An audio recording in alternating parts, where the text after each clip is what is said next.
आपण नमस्कार मित्रांनो, गेल्या काही दिवसापूर्वी मराठी शाळांची किंवा सरकारी शाळांची अवस्था काय आहे, एक शिक्षक असणाऱ्या शाळा किती आहे, या विषयावर आपण बोललो होतो.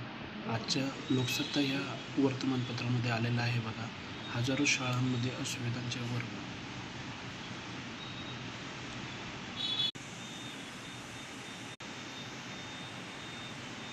बघा, काही शाळांमध्ये राज्यातील 25,958 शाळांमध्ये अध्यापनासाठी संगणक सुविधा, 30,166 शाळांमध्ये इंटरनेट सुविधा आणि 5,567 शाळांमध्ये वीज नसल्याचे स्पष्ट झाले आहे.